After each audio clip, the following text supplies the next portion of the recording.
Hello friends, இந்த வீடியோவில் என்ன பார்க்க போகிறோம்னா, இன்றைக்கி சன் டிவியில் உள்ள புனிதா அப்படிங்கிற சீரியலில் என்ன போட போகிறாங்க அப்படின்னு நம்ம பார்க்க போகிறோம். புனிதா அப்படிங்கிற சீரியலில் என்ன போடுறாங்க அப்படின்னா பார்த்திங்கன்னா, புனிதா பார்த்திங்கன்னா இப்போ புனிதாவுக்கு பிறந்தநாள். அதனால் பார்த்திங்கன்னா அவருடைய கணவர் பார்த்திங்கன்னா இன்றைக்கி கபிலன் இன்றைக்கி ஆஃபீஸில் சொல்கிறாரு, இன்றைக்கி பிறந்தநாள்மா நான் போனஸ் போடுறேன் அப்படின்னு சொல்கிறாங்க. இதை பார்த்துட்டு கரெக்டாக அவங்க தம்பி உள்ளே நுழையிறாரு. பிறந்தநாளைக்கு எல்லாருக்கும் போனஸ் போடுற அளவுக்கு பெரிய தேச தலைவியா அப்படி இப்படி சொல்லி சொல்கிறாரு. உடனே பார்த்தீங்கன்னா அங்கே நீங்கள் யார் அதை பற்றி சொல்கிறதுக்கு அப்படின்னு கபிலனை திட்டுறாரு.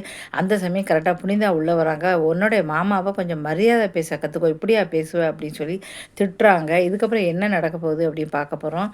இதுக்கப்புறம் பார்த்தீங்கன்னா என்ன அப்படின்னா, பூங்கொடி அப்படிங்கிற சீரியல் ரொம்ப நல்லாயிருக்கும் சொல்ல. இந்த 2 சீரியல் காலையில் நல்லாயிருக்கும். ஒன்று 11:30க்கு போடுற பூங்கொடி, இன்னொன்று 12 மணிக்கு போடுற புனிதா. 11:30க்கு போடுற பூங்கொடியில் பார்த்தீங்கன்னா, பூங்கொடி பார்த்தீங்கன்னா இப்போ பார்த்தீங்கன்னா கல்யாணம் ஆகி சரவணனை கல்யாணம் ஆகி ஒரு வழியாக அங்கே போயிட்டாங்க. இப்போ அத்தைக்கு பிடிக்கவே இல்லை. என்ன அவன் புருஷன் ஓவராக ஆடுறா அப்படி சொல்லிட்டு அவங்க அக்கா ஸ்க்ரூ பண்ணி விட்றாங்க. உடனே சொல்கிறாங்க, ஆடட்டும் ஆடட்டும், எத்தனை நாளைக்கு பார்க்குறேன், மொத்தமாக இவள் ஆட்டத்தை அடக்கிறேன் அப்படின்னு சொல்கிறாங்க. அதே சமயம் பூங்குடி தன்னுடைய ஃப்ரெண்டுக்கிட்ட சொல்லிகிட்டு இருக்காங்க, என்ன பிறந்த வீட்டில் எங்கள் அப்பாவுக்கு என்னை பிடிக்கவே இல்லை, புகுந்த வீட்டில் என்னை அத்தைக்கு பிடிக்கல, என்னுடைய நிலைமை என்றைக்குமே இப்படி தான் இருக்கும் போல இருக்குது, எனக்கு இந்த நிலைமை என்றைக்குமே மாறாது போல இருக்குது அப்படின்னு சொல்கிறாங்க. இதுக்கப்புறம் என்ன நடக்க போகுது அப்படிங்கிறத பார்க்கலாம்.